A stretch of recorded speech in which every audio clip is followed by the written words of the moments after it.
Hello, my shimmering stars. Today, I, Shora Grover, welcome you all to this amazing platform of PW English. Students, I welcome you all to your Nexus Batch, and today we are going to start with our next lecture based upon the chapter Chemical Bonding. So, students, today we are going to proceed with lecture number 7th for this particular chapter. Now, I guess you are able to solve a lot of questions, you are able to understand a lot of concepts till now. But ma'am, what are we going to cover today? What are we going to cover? So basically, students, today's session is really very important with your, with respect to your any examination, whether it's your, written examination or it's the competitive one. Let me tell you how. In this particular session today, we shall be focusing upon, first of all, the questions based upon the hybridization that we have already covered in the previous class.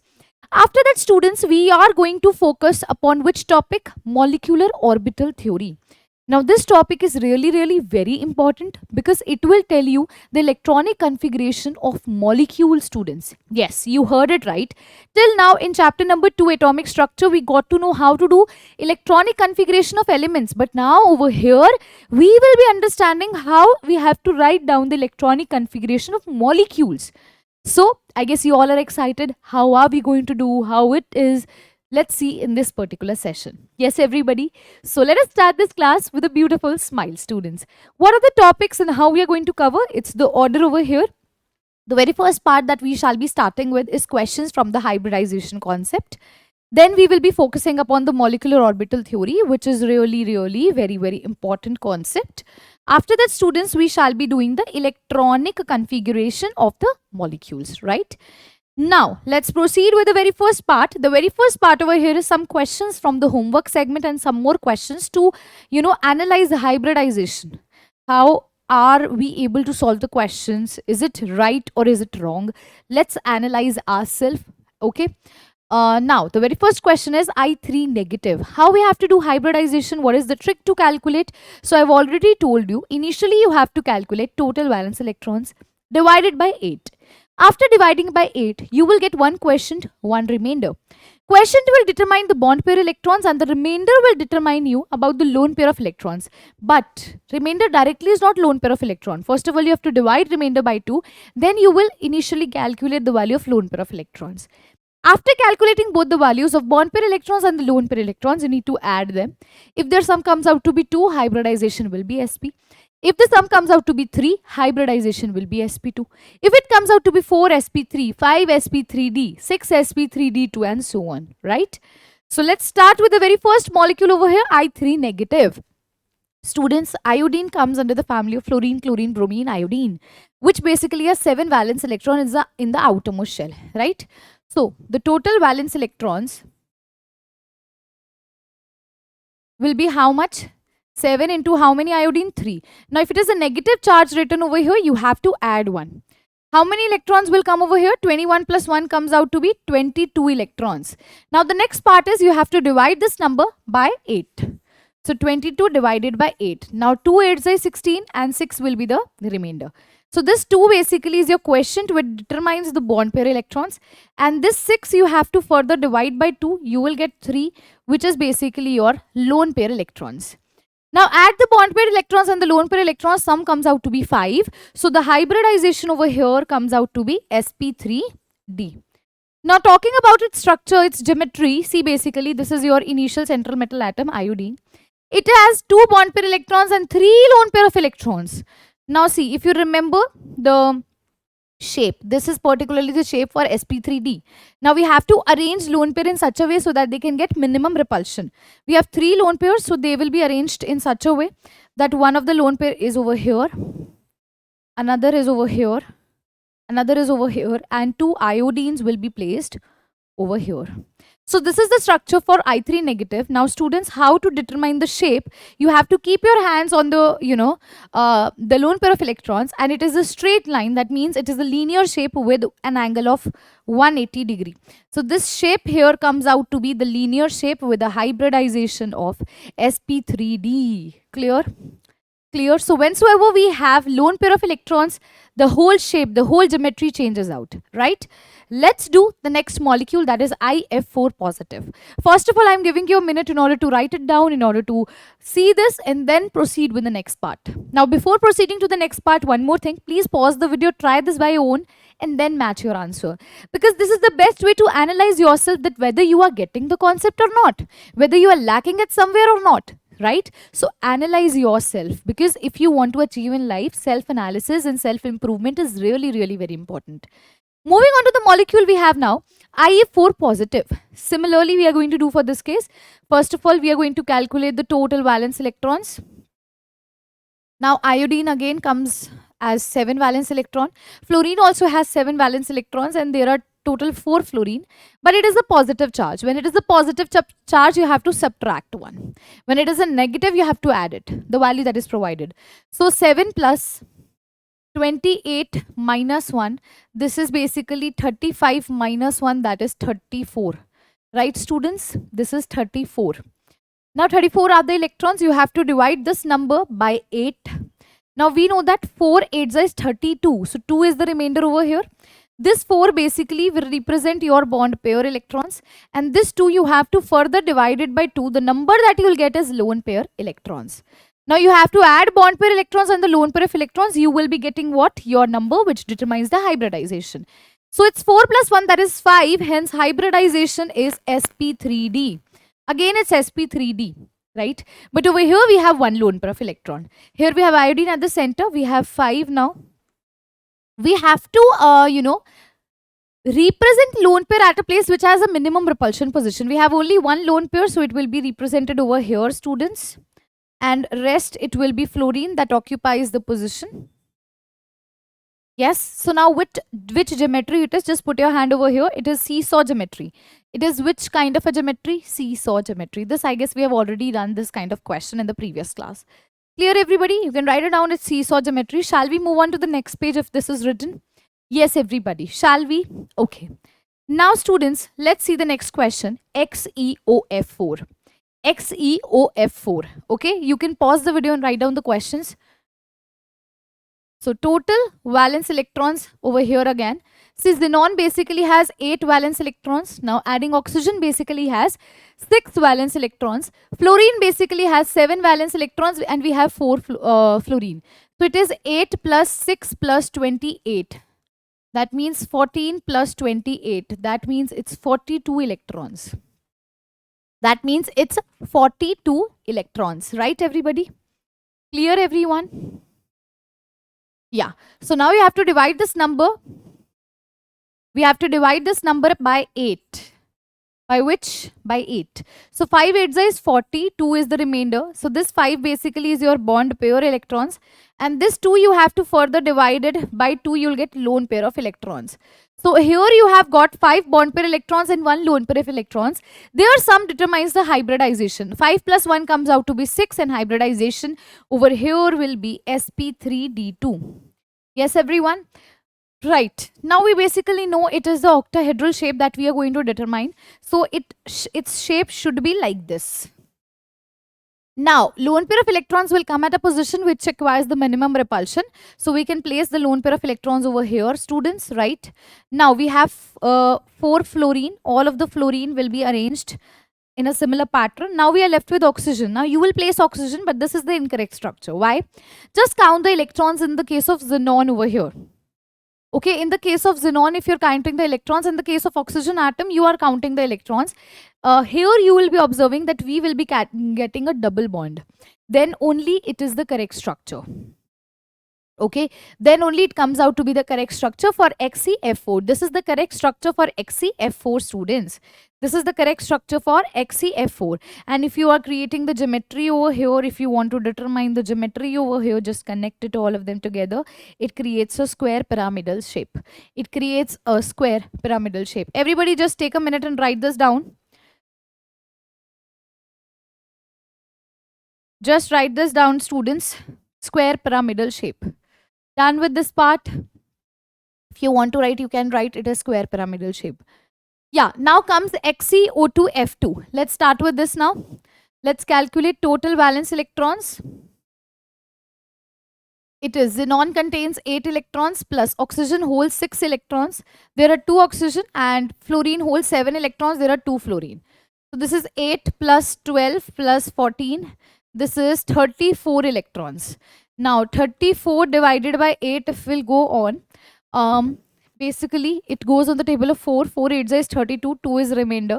So 4 here is bond pair electrons and 2 we are going to further divide by 2. This is basically your lone pair electrons. Now add the sum of bond pair electrons and the lone pair of electrons. This is 4 plus 1, that is 5. So it comes out to be sp3d. Yes. Now we have XeO2F2. How we are going to draw the structure for XeO2F2, ma'am? Here, do we have any lone pair of electrons? Yes, ma'am. We do have 2 lone pair of electrons. So how are we going to obtain the geometry? If we'll see, ma'am, if we'll see the geometry for sp3d, basically, there are 2 lone pair of electrons. And how we are going to arrange 2 oxygen atoms and then the 2 fluorine atoms. It is a different kind of a geometry till now whatsoever we have understood, right? So basically, the general, we can draw is like this, ma'am. Yeah, this is the general thing that, ma'am, we can draw. Sorry, I told 2 lone pair. Here is 1 lone pair of electron, no? So this we basically know. Lone pair will come at a position which acquires a minimum position, right? Now we have to arrange 2 fluorine. So 1 fluorine will be here, 1 will be here. And it will be double bond oxygen, double bond oxygen. So this is basically the structure for XeO2F2. Again, this is a seesaw kind of a structure if you'll keep your hand on the lone pair of electrons. Is it clear to each and everybody of you? Shall we move on to the next question if it is done? Yes, everybody. Shall we see the next question if it is done? That's great, ma'am. So the next question is in front of you, IF5. Let's talk about it. IF5. See, in the case of IF5, again, let's take some total valence electrons. Now, this basically 7 electrons, fluorine again 7, there are 5 fluorine. So 7 plus 35, it comes out to be 42. Let's divide this 42 by 8. So 5 8 is 42 is remainder. This is basically the bond pair electrons. And this number you have to further divide by 2. This is your lone pair electrons. So 5 plus 1, that means bond pair electrons plus lone pair electrons, sum comes out to be 3. So hybridization will be, 6. So hybridization will be sp3d2. Yes. Now, how we are going to draw this? Like this. And we have 1 lone pair of electrons, so it will be arranged like this. Now we have 5 fluorine. Again, this is square pyramidal shape. Which kind of a shape, ma'am? Square pyramidal shape. Clear? Clear, everybody? Okay, let's start with this now. Total valence electron. We have... Now, we know the oxygen family, oxygen, sulfur, selenium, tellurium, polonium. So, this is tellurium, oxygen family, 6 valence electrons. Chlorine, we have 7 and total are 4 chlorine. So, this is 6 plus 28. Now, the sum comes out to be 34, right? So, now we have to divide this number by 8. Now, again, it goes on the table of 4. 4 8 is 32. 2 will be the lone pair of electrons. This is basically your bond pair electrons. Now, 2 you have to further divide by 2. You'll get 1 lone pair of electron. So 4 plus 1, bond pair electrons plus lone pair electrons, sum comes out to be 5. Hybridization will be sp3d. Now your first homework question is to determine the geometry in the chat section. Determine geometry for this one in the chat section. Clear, everybody? Done with this part? Shall I move on to the next page? Everybody, first of all, write it down. Then I will be moving on to my next page. Yes, students, shall I move on to the next one? Okay. So the next is ClO2 negative. Let's do this now. See, total valence electrons. Total valence electrons basically is how much? Chlorine holds 7, oxygen holds 6. There are 2 oxygen. We have a negative charge, so we are going to add 1. Now, 7 plus 12 plus 1. So this is how many? This is 20, everybody. Yes. So now you have to divide this 20 by 8. So 2 8 is 16, 4 is the remainder. So this is bond pair electrons and this 4 you have to further divide by 2. You will get lone pair of electrons. This comes out to be 2. So 2 plus 2 sum comes out to be 4. Hybridization will be sp3. Yes, everybody. So here we have ClO2 negative. We have 2 lone pair of electrons. So it is arranged like this. right? Everybody, what is the shape? It is V shape. V shape, ma'am, or bent shape? V shape, ma'am, or bent shape? Clear, everyone? So now, students, this ends our hybridization concept, and now we are going to proceed to the very interesting topic of ours, that is molecular orbital theory. So let's start with that part now, students. What do you think is molecular orbital theory, and how do we define it? Why it is used basically? See, molecular orbital theory is used in order to explain us about molecules. Okay, now there are some postulates with regard to the molecular orbital theory. We'll understand one by one each and every concept of this. Let's understand this. Just as for atoms, we use atomic orbitals. Similarly, for molecules, we will be using molecular orbitals. For atomic orbitals, students, again and again I will be using AO, and for molecular orbitals, again and again I will be using MO. So just as for atoms, we are using atomic orbitals. Similarly, in the case of molecules, we do have molecular orbitals. And the next part over here is, okay, atomic orbitals of same energy, of same energy will combine with each other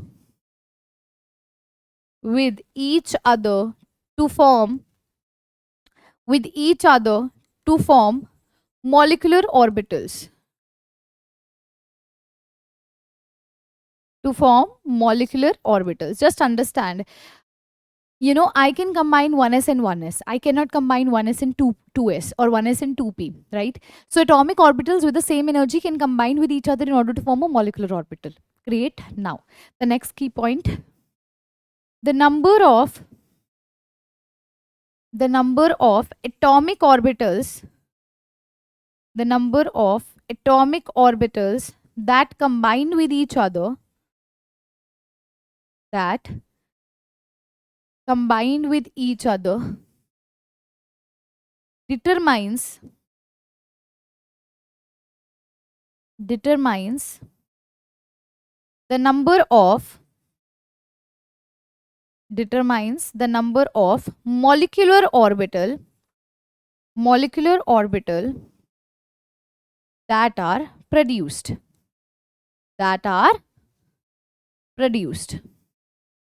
If you are combining two atomic orbitals, you shall be obtaining two molecular orbitals.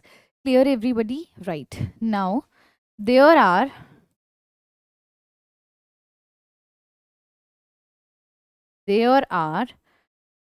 two types of molecular orbitals.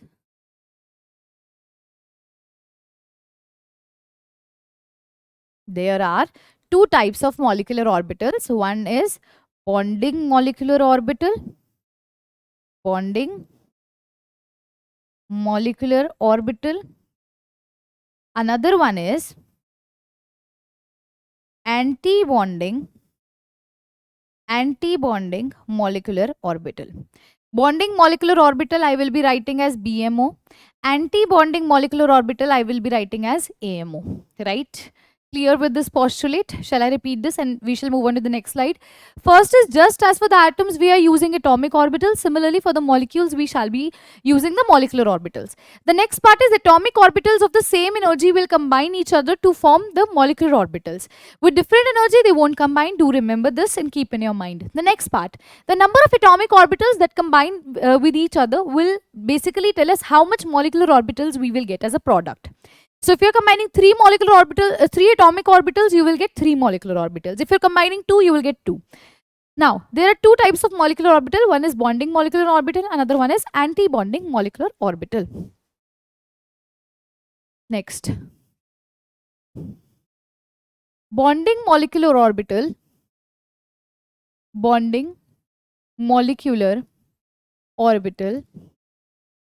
has less energy, has less energy than anti-bonding, then anti-bonding molecular orbital, then anti-bonding molecular orbital.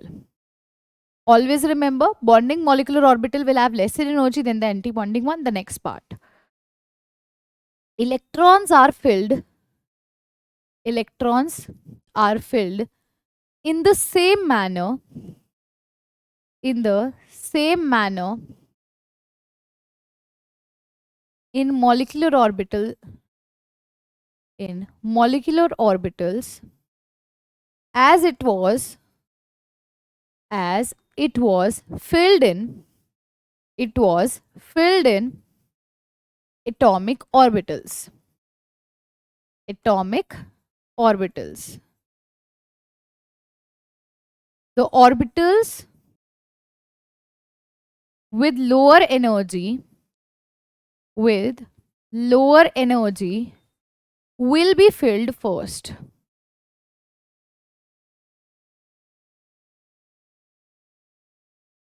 Hence,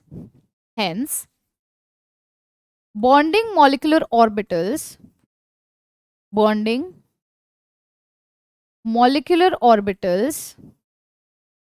are filled first. Okay, so the concept is electrons. If you have to fill the electrons, you're going to fill in the same manner as you used to do in the atomic orbitals. But over here, you should remember the initially you will fill electron with the one which has a lower energy, and then you will move on to the one which has a higher energy. That means bonding molecular orbitals will be filled first, and then the anti-bonding ones. So now I'm going to tell you the electronic configuration for the elements which have less than 14 electrons. Let's do this now. Electronic configuration for elements with electrons less than 14. Let's start with this part now, students. Let's start with this part now, students. Okay, so starting with the very first case, I will make you understand by each concept by concept. We are taking an example of H2. Now, first of all, you have to calculate the total electrons. So total electrons in the case of H2, hydrogen holds 1 electron and there are 2 hydrogens, so it is 2 electrons. Now, see, let me tell you the basic electronic configuration first, and then we will be starting with H2. First of all, let's write that. Yeah, so first of all, you have to fill electron in sigma 1s, then in sigma star 1s. Don't worry, I'll tell you what it is. Then you have to fill electron in sigma 2s, then in sigma star 2s. After that, in pi 2px is equal to pi 2py, then sigma 2pz. Next part, pi star 2px is equal to pi star 2py, and at the end it's sigma star 2pz. So this is the electronic configuration for the molecules which have for here you have to write for molecules with elements with basically which have electrons less than 14. So let me explain you, student, how. See, what is sigma 1s and sigma star 1s? Sigma 1s is basically your bonding molecular orbital. And sigma star 1s is anti-bonding molecular orbital. This is your bonding molecular orbital. This is your anti-bonding molecular orbital. So the star 1 represents the anti-bonding one. Now I told you that initially you have to fill the electrons in the one which has lower energy. So bonding will have lower energy, then anti-bonding, then anti-bonding. See, if you remember Aufbau principle, it was 1s, 2s, 2p, right? So it is 1s, 2s, 2p. In the same way we are going, right? But see, S basically, in S orbital, you know, maximum 2 electrons will be filled. So we're here 2 electrons, then 2, then 2, then 2. It's easy. But now in pi, see, in P basically we have opened it. We have written Px separately, Py separately, Pz separately. So if I'll talk about separate P orbitals, each orbital contain 2 electrons. Total P contains 6 electrons. So 2, 2, 2 electrons. But you don't have to fill in such a way. First, see, here they both have equal energy and they are forming pi bond. 2pz is forming a sigma bond, right? Because if you remember, initial bond is sigma bond, then comes the pi bond, right? They have equal energy, that's why equal sign is written over here. Now filling electrons in equal energy will be, first you will fill one electron, then one electron, then one electron, then one electron. Then it will be 1 and 2 electrons, because it doesn't have equal energy with anything else. Now again they have equal energy, so first 1 electron, 2 electron, 3 electron, 4 electron, and then the rest electrons. Each p will contain 2 electrons, combining them it will be 6 electrons, right? So yes, this is again the bonding one, this is again the anti-bonding one. This is the case for the molecules which have electrons less than 14. Let's start and take some examples and you will get to know the major key concept. See, the very first case that I'm taking over here is the case of H2 molecule. Now total electrons over here is 2 into hydrogen as 1. So it is 2 electrons, ma'am. Let's fill it over here. See, 1s contain 2 electrons, it is sigma, 1 is 2. This is for H2. Right? How you have to draw its molecular orbital diagram? Let's understand this. Let's understand this. See here. This is your atomic orbital. How many hydrogen you have? 2 hydrogen. So this is atomic orbital of first hydrogen. This is atomic orbital of second hydrogen. Yes? Yes? Yes, ma'am.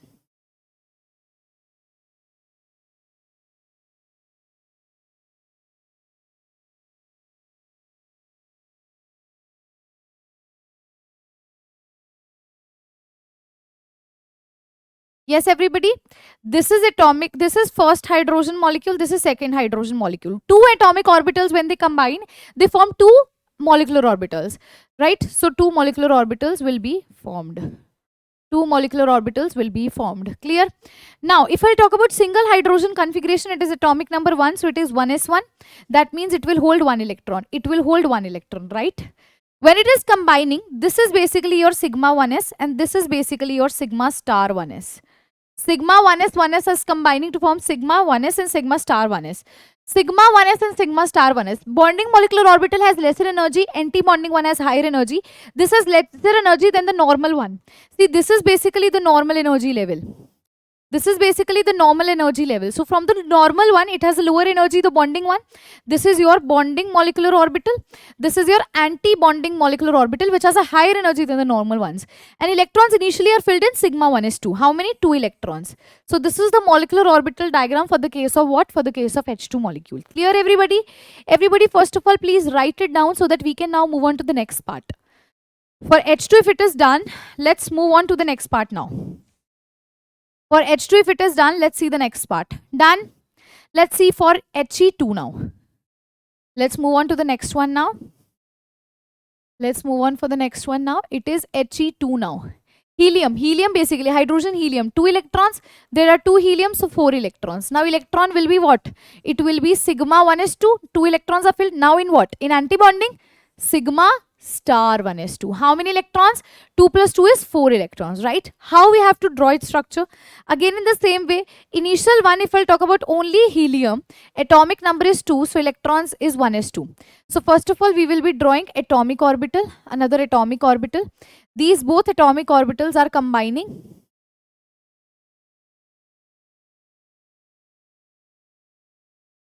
See, 2 atomic orbitals when combined, 2 atomic orbitals when combined will form 2 molecular orbitals, right? So it will form 2 molecular orbitals. It is your 1s of helium, it is of 1s of helium. This is sigma 1s and this is sigma star 1s. 2 atomic orbitals will produce 2 molecular orbitals already started. One helium contain 2 electrons. Another helium contain 2 electrons. When they will combine, it will be sigma 1s2 and then it is sigma star 1s2. So this is the structure for helium He2. Clear, everybody? Clear, everybody? Let's see for the third case now. Li2. Lithium basically has 3 electrons. So total 2 lithium. It will be 6 electrons. How we have to fill? It is sigma 1s2. Then it will be sigma star 1s2. Then it will be sigma 2s2. How many electrons? 2 plus 2, 4. 4 plus 2 is 6.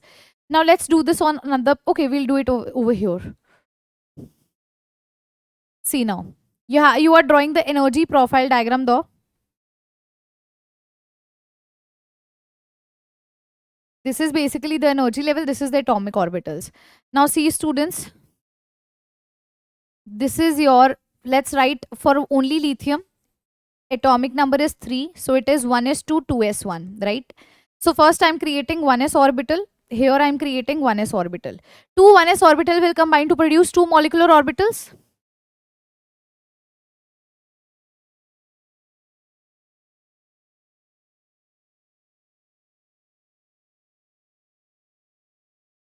Yes, right? So here we got two molecular orbitals. One is sigma 1s, another one is sigma star 1s. Next part. Now you basically know that 2s will have a higher energy, right, than 1s. So over here it is your 2s orbital of helium. This is 2s orbital of another helium. They have higher energy, so placed above. Right? Again, when two 2s are combining, because one is of one helium, another one is of another helium. Right? When they are combining all together, they will also produce two molecular orbitals. Now, how many electrons in 1s? First of all, in 1s, ma'am, over here we have two electrons. One lithium contains two electrons in this. And in 2s, we have only one electron. Right? This is for one lithium, another lithium will be same. Now, let's fill for this one. See, this is your sigma 2s. This is your sigma star 2s. Let's fill electron. It is a sigma 1s2. Then it's sigma star 1s2. Then it's a sigma 2s2. This will remain empty. So this is the diagram for the case of Li2. This is the diagram for the case of Li2. Done, everybody? Everybody just write it down so that we can see the next part now. Shall we proceed? Okay. Now let's start with C2.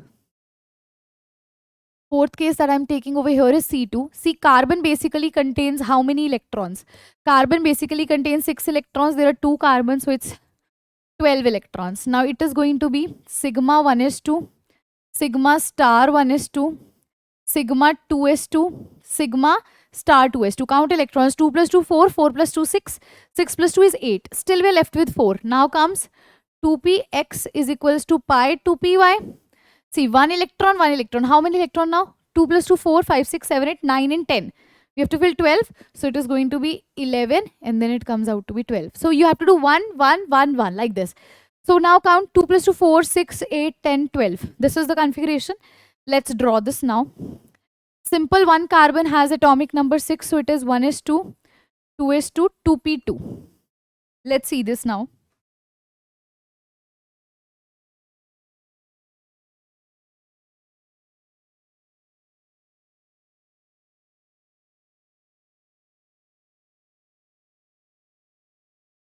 Okay. Now see, students, initially we have 1s orbital of one carbon and 1s orbital of another carbon, right? See, two atomic orbitals, when they'll combine, they'll form two molecular orbitals.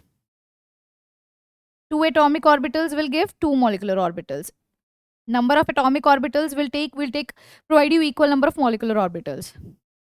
This is sigma 1s. Then it is sigma star 1s. This is bonding, this is anti-bonding. Next part. Next will be of 2s orbital of carbon. This is another 2s orbital of carbon. Now, two 2s will combine to give how many molecular orbitals? Again, two. So here, this is sigma 2s. This is sigma star 2s. Next part is really interesting. Now you have p and you know there are three p orbitals.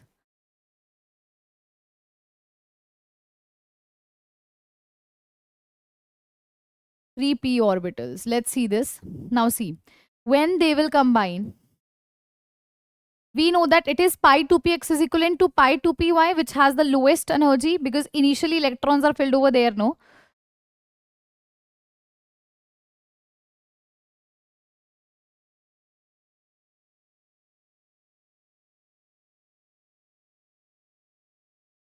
Yeah.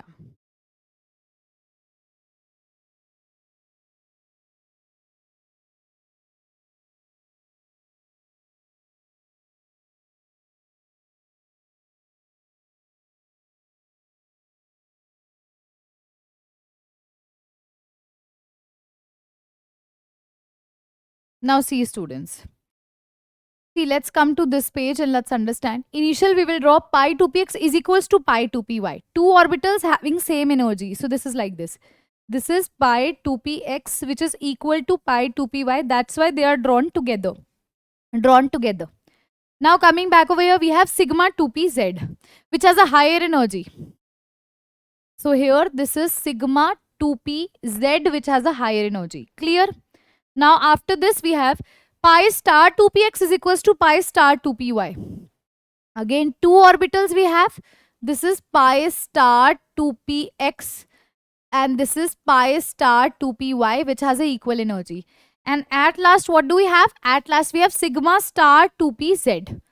At last, we have sigma star 2pz.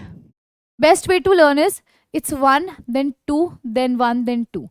This is a trick to learn. 1 orbital, 2 orbital, 1 orbital, 2 orbital for the one which has less than 14 electrons. Let's write over here. It is for 2p. It is for 2p orbital. Now let's fill electrons. See, in the case of, first of all, in carbon we have 1s2 electron, 1s2 electron. Then we have 2s2 electron, 2s2 electron. Then in 2p we have only 2 electrons. In 2p we have 2 electrons. Now coming to the molecular orbitals one. Initially it is sigma 1s2, sigma 1s2. Then it is sigma star 1s2, sigma star 1s2. Then it is sigma 2s2, sigma 2s2. Then it is sigma star 2s2, sigma star 2s2. Then it is pi 2px is equals to pi 2py containing 2 electrons each. So this is the structure for your C2. This is the structure for your C2. Everybody just write it down. This is the structure for your C2. Let's do this. Then let's take one more case.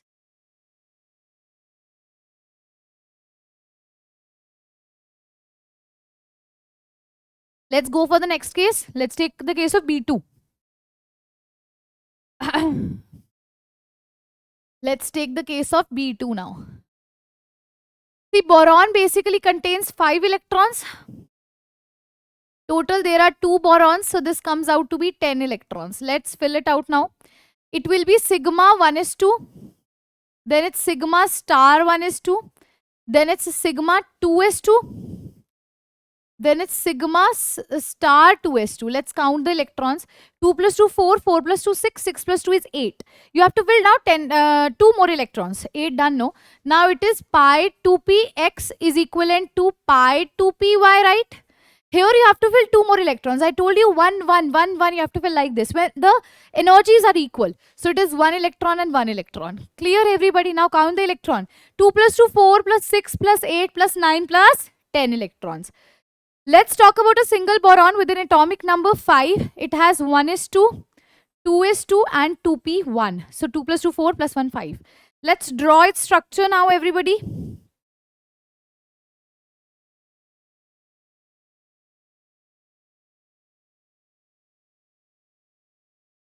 Again, we are going to draw in the same manner just as we have already done. So this is for single boron, 1s orbital. This is for another 1s orbital of a single boron.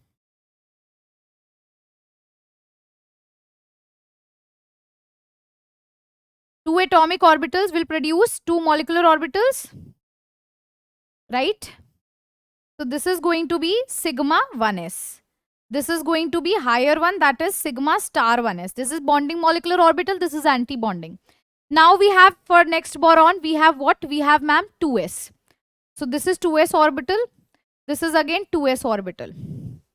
Now anti-bonding has the highest energy, so it is done like this. Bonding has the lowest energy, so it is done like this. This is now what, ma'am? This is your sigma 2s. And this is your what, ma'am? Sigma star 2s. Clear? Now we come to the next part, that is for the p. Now we know there are total 3p orbitals, and for one boron, other for also we have 3. Now 3p orbitals combined, 3 combined to form 6. The number of atomic orbitals that combine determines number of molecular orbitals thus produced. So now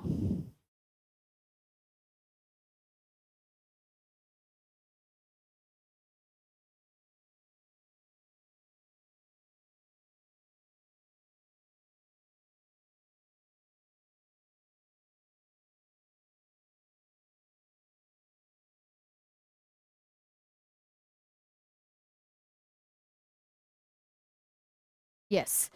See, initially it was pi 2px is equal to pi 2py, and then it was sigma 2pz. and then it was pi star 2px is equal to pi star 2py, and then it was sigma star 2pz. So see, 3 plus 3, 6. So 1, 2, 3, 4, 5 and 6. 6 atomic orbitals combine to form 6 molecular orbitals. Let's talk about the electrons now. In boron, we have 1s2. Another boron also 1s2. In 2s, we have 2s2. Another we have 2s2. In 2p, we have only 1 electrons. Let's talk about the molecular orbitals now. See, in sigma 1s, it's 2 electron. In sigma star 1s, it's again 2 electrons. In sigma 2s, it's 2 electron. In sigma star 2s, it's again 2 electrons. Then in pi 2px and pi 2py, it's 1 electron each. So this is the structure. If I'll ask you which has the highest energy among the p orbitals over here, so it is sigma star 2pz, then it's pi star 2px 2py, then it's sigma 2pz, and then it's pi 2px is equal to pi 2py. Clear, everybody? Write this down, students. This is for the ones which have less than 14 electrons. This is energy and this is this is orbitals. Clear, everybody? Now I'm giving you the formula for the ones which have more than 14 electrons. Done with this part? Okay, let's now do the next part, that is electronic configuration. That is electronic configuration of molecules with electrons more than 14, with more than 14 electrons. Let's start the students now. See, in more than 14s, it's very, very easy and interesting, but I will let you know the difference as well. See, you have to go the same way. Sigma 1 is sigma star 1 is, then sigma 2 is, then sigma star 2 is. The next part. Now you go with pi 2px is equals to pi 2py, but over here it's different. Here it will be, first it will be sigma 2pz, then it will be pi 2px is equals to pi 2py. Rest is same, only this thing changes. Initially it will be pi 2pz, then it will be sigma 2pz, then it will be pi 2px is equals to pi 2py. Then it's again the same. Pi star 2px is equals to pi star 2py.